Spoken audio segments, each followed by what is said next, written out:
Good morning from my home. Like you, I wish we were together on campus. There is so much now we can no longer take for granted. The air we breathe is first among them. So those of us who are healthy have ample reason to be grateful. I'm also grateful to Harvard and to President Bacow for inviting me to be with you. To the Harvard class of 2020, congratulations, and congratulations to the parents, professors, mentors, and friends who helped you along the way. Joining you for graduation is a high honor. For me, this is an opportunity to speak about subjects that I believe are of real urgency, especially now during a worldwide health emergency. I would like to discuss with you the need for a commitment to facts and to truth. Only a few months ago, I would have settled for emphasizing that our democracy depends on facts and truth, and it surely does. But now, as we can plainly see, it is more elemental than that. Facts and truth are matters of life and death. Misinformation, disinformation, delusions, and deceit can kill. Here is what can move us forward: science and medicine, study and knowledge, expertise and reason. In other words, fact and truth. I want to tell you why free expression by all of us and an independent press, imperfect though we may be, is essential to getting at the truth, and why we must hold government to account, and hold other powerful interests to account as well. When I began thinking about these remarks, I expected, of course, to be on Harvard's campus. And I thought, not a bad place to talk about a free press. Not a bad place to talk about our often testy relationship with official power. It was in Boston, after all, where the first newspaper of the American colonies was founded. Its first edition was published September 25th, 1690. And the very next day, the Governor and Council of Massachusetts shut it down. So the press of this country has long known what it means to face a government that aims to silence it. Fortunately, there has been progress. With the First Amendment, James Madison championed the right of, quote, freely examining public characters and measures. But it took a very long time before we as a nation fully absorbed what Madison was talking about. We took many ominous turns. We had the Alien and Sedition Acts under John Adams, the Sedition and Espionage Acts under Woodrow Wilson, the McCarthy era. It was not always clear where we as a nation would end up. Finally, witnessing the authoritarianism of Nazi Germany and Imperial Japan, we began to secure a free press in this country. The Supreme Court would forcefully emphasize the press's role in guaranteeing a democracy. Justice Hugo Black said it well decades later: the press was protected so that it could bear the secrets of government and inform the people. Not only the secrets of government, I would add. Our duty to inform the public does not stop there, not by a long shot. That was evident during my years as a journalist in Boston. Amid today's crisis, it seems like another era, and I guess it is. But I want to tell you about it, because I think it remains instructive about what a strong, independent press must do. I started as editor of the Boston Globe in the summer of 2001. One day, prior to my start date, a Globe columnist wrote about a shocking case. A priest had been accused of abusing as many as 80 kids. A lawsuit alleged that the cardinal in Boston at the time knew about the serial abuse, didn't do anything about it, and repeatedly reassigned this priest from parish to parish, warning no one over decades. The Archdiocese called the accusations baseless and reckless. The Globe columnist wrote that the truth might never be known. Internal documents that might reveal it had been sealed by a judge. On my first day of work, we asked the question: how do we get at the truth? Because the public deserved to know. That question led us to challenge the judge's secrecy order and our journalists launched an investigation of their own. In early 2002, we published what we had learned through reporting and by prevailing in court. We published the truth. The cardinal did know about the abuse by this priest, yet he kept him in ministry, thus enabling further abuse. Dozens of clergy in the diocese had committed similar offenses. The cardinal had covered it all up, and a bigger truth would emerge. Covering up such abuse had been practice and policy in the church for decades. Only now the powerful were being held to account. Late in 2002, after hundreds of stories on this subject, I received a letter from a Father Thomas P. Doyle. Father Doyle had struggled for years, in vain, to get the church to confront the very issue we were writing about. He expressed deep gratitude for our work. It is momentous, he wrote, and its good effects will reverberate for decades. Father Doyle did not see journalists as the enemy. He saw us as an ally when one was sorely needed. So did abuse survivors. I kept Father Doyle's letter on my desk, a daily reminder of what journalists must do when we see evidence of wrongdoing. Harvard's commencement speaker 2 years ago, civil rights pioneer John Lewis, once said this: "When you see something that is not right, not fair, not just, you have to speak up.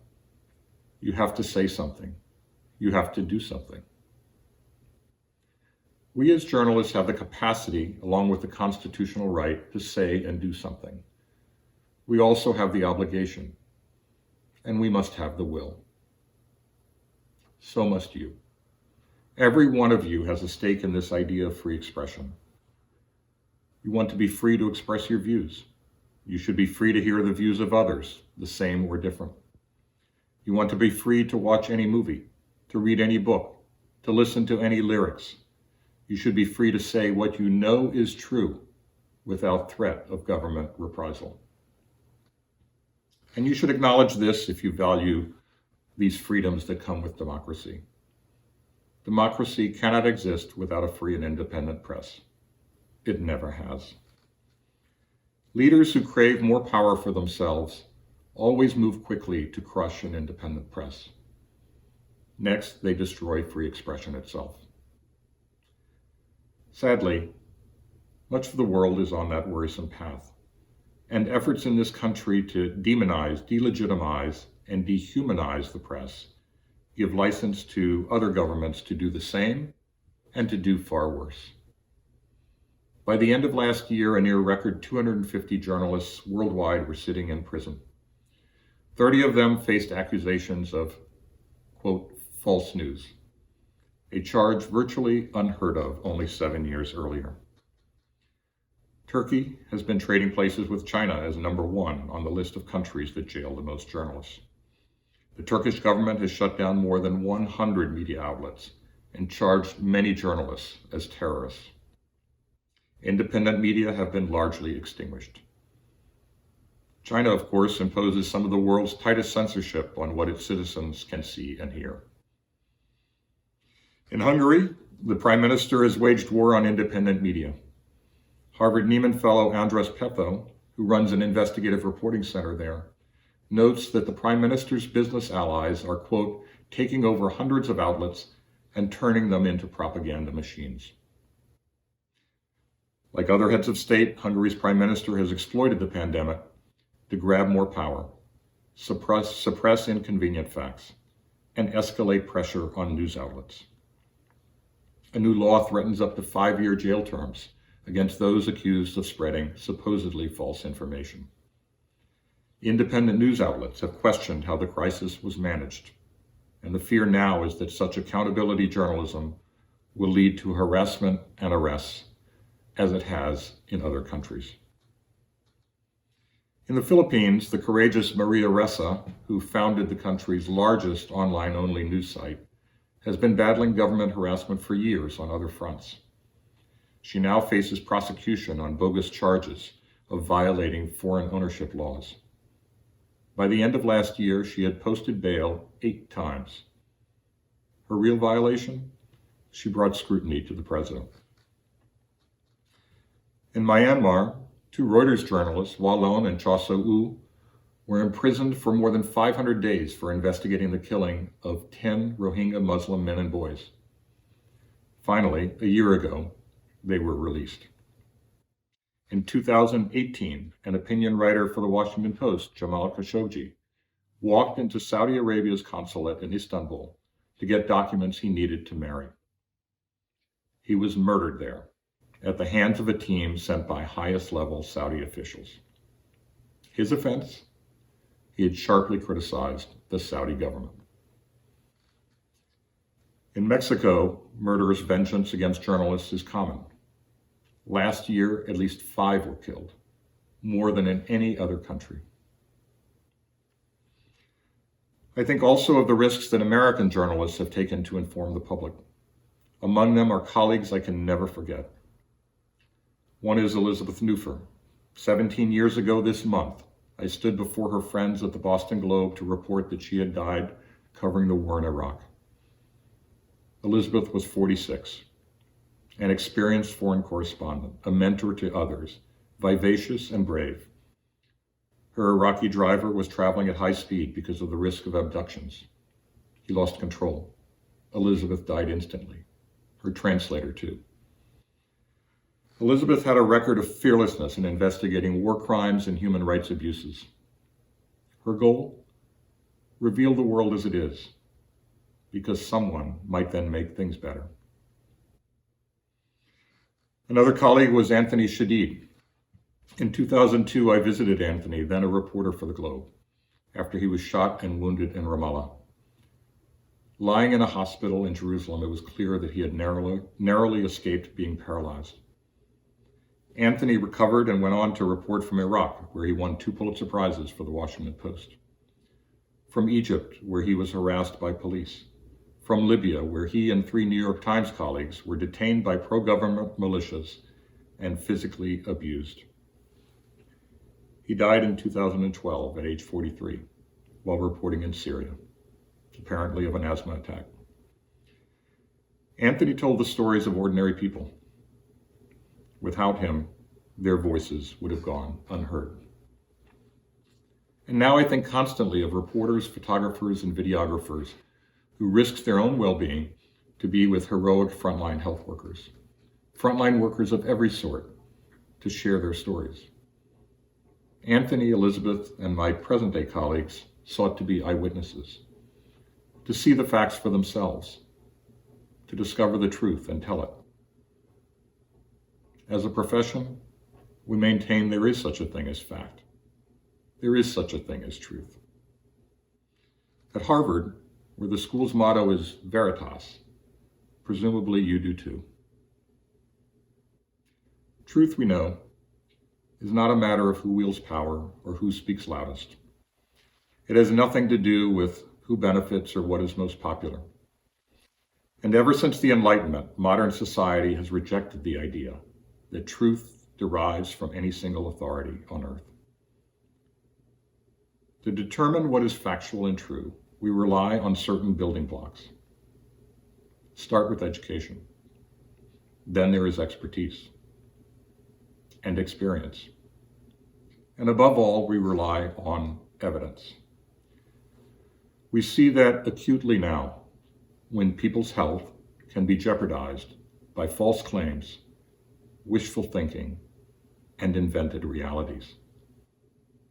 The public safety requires the honest truth. Yet education, expertise, experience, and evidence are being devalued, dismissed, and denied.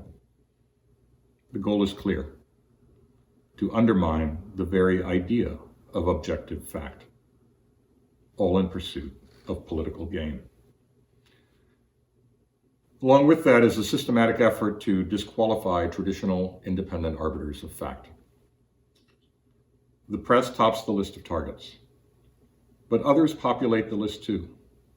Courts, historians, even scientists and medical professionals, subject matter experts of every type. And so today, the government's leading scientists find their motives questioned, their qualifications mocked, despite a lifetime of dedication and achievement that has made us all safer.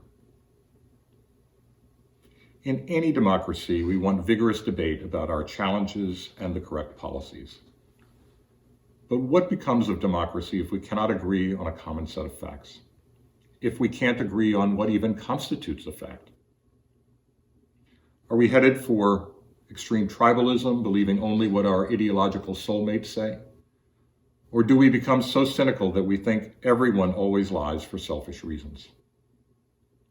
Or so nihilistic that we conclude no one can ever really know what is true or false, so no use trying to find out? Regardless, we risk entering dangerous territory. Hannah Arendt in 1951 wrote of this in her first major work, The Origins of Totalitarianism. There she observed, quote, the possibility that gigantic lies and monstrous falsehoods can eventually be established as unquestioned facts. That the difference between truth and falsehood may cease to be objective and may become a mere matter of power and cleverness, of pressure and infinite repetition. 100 years ago in 1920, a renowned journalist and leading thinker, Walter Lippmann, harbored similar worries. Lippmann, once a writer for the Harvard Crimson, warned of a society where people cease to respond to truths and respond simply to opinions, what somebody asserts, not what actually is. Lippmann wrote those words because of concerns about the press itself. He saw our defects and hoped we might fix them, thus improving how information got to the public. Ours is a profession that still has many flaws. We make mistakes of fact, and we make mistakes of judgment. We are at times overly impressed with what we know, when much remains for us to learn. In making mistakes, we are like people in every other profession, and we too must be held accountable. What frequently gets lost, though, is the contribution of a free and independent press to our communities and our country, and to the truth. I think back to the aftermath of Hurricane Andrew in 1992, when the Miami Herald showed how lax zoning, inspection, and building codes had contributed to the massive destruction. Homes and lives are safer today as a result. In 2016, the Charleston Gazette-Mail in West Virginia exposed how opioids had flooded the state's depressed communities, contributing to the highest death rates in the country. In 2005, after Hurricane Katrina, Louisiana's newspapers were indispensable sources of reliable information for residents. The Washington Post in 2007 revealed the shameful neglect and mistreatment of wounded veterans at Walter Reed Hospital. Corrective action was immediate.